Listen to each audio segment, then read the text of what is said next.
Menindaklanjuti terkait klaster SIS BMO pemberitaan sebelumnya, Kamis 12 November, Anius berencana meminta tanggapan Kadis BPPD atau sekretaris yang ternyata keduanya keburu berangkat hari ini keluar daerah, dan Anius akhirnya mewawancari Eka Hadi Yuliansa SE, Kasih Kesiapsiagaan Bencana BPPD Berau.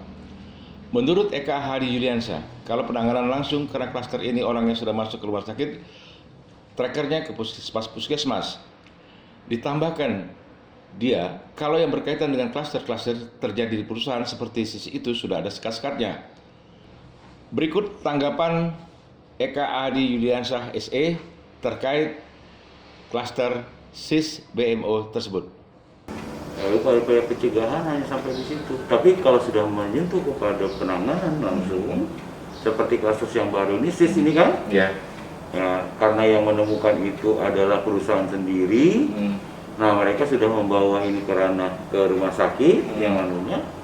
Nah, sehingga waktu kemarin itu trackingnya ya dari pihak puskesmas, dari BSF, Dinas Kesehatan sama rumah sakit langsung. Ya. Nah, kalau upaya pencegahan, dari setiap saat kita melakukan upaya pencegahan. Sejauh apa sampai pihak perusahaan masih ada seperti itu seperti apa?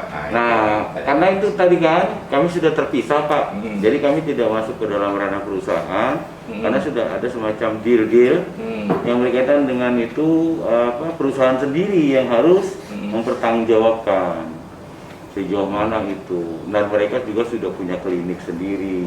Kalau melakukan masalah segala macam sendiri.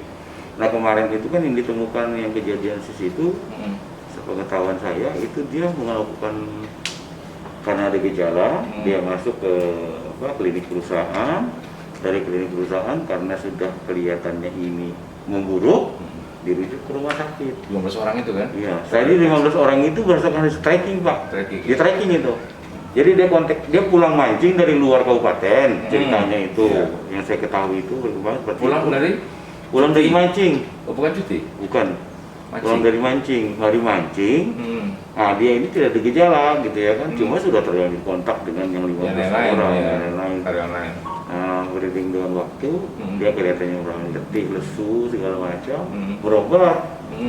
Begitu berobat, di swab, ternyata positif. Nah, akhirnya dari hasil positif dilakukan tracking dengan kontak dengan siapa saja dia. Nah, ada pernah 15 orang itu. Pengetahuan kami dia itu menurut berita yang berkembang di masyarakat, dia pulang mancing, tapi dari luar daerah Berau, nggak tahu daerah mana. Untuk hal-hal berkaitan dengan karyawan perusahaan, itu kan pemerintah sudah sepakat dengan perusahaan mengadakan satu deal yang ada dalam batasan perusahaan, silakan dikelola. Kalau terjadi, ya perusahaan itu yang bertanggung jawab untuk segala sesuatunya. Kita bermasker, terus kita sudah keluarkan peraturan, dendanya sampai 100.000 ancaman denda. Untuk perusahaan sejauh ini ya namanya dalam pencegahan kan Pak, kita tidak bisa langsung situ-sini toh. Tapi upaya-upaya itu tetap kita lakukan. Dan besok itu juga kita melakukan pembagian masker. Tapi kami meyakini mereka pasti akan mengikuti apa yang kita ikuti. Cuma kan yang namanya seperti ini kan susah. Nah, seperti ini kasusnya mereka pulang dari memancing, kontak sana sini. Setelah dia kontak sana sini, baru dia melakukan upaya untuk recovery kesehatan karena dia terdeteksi merasa lesu dan lemah, baru dia diswab. Nah, ternyata positif. Iya, ternyata positif. Nah, untuk upaya kita pencegahan, maka kita harus men-tracking orang-orang itu. Itu yang saya terima, yang saya ketahui. Nah, itu saya ketahui dari situlah. Orang ini memancing di luar daerah Kabupaten Berau katanya. Tapi nggak sebut dari mana ya? Ya, nggak disebutkan dari mana. Cuma pegawainya ketahuan dari SIS.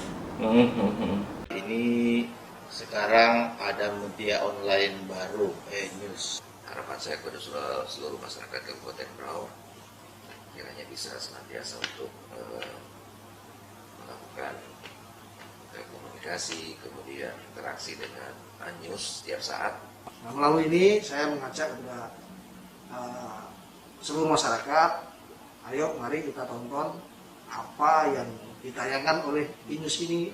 Saya lihat dan saya dengar mereka punya konsep baru, wajib ini kelihatannya untuk dicoba, diketahui lebih dalam. Beritanya, programnya ke depan bagus gitu ya. Mari kita ikuti dengan cara follow, subscribe, Like dan komen.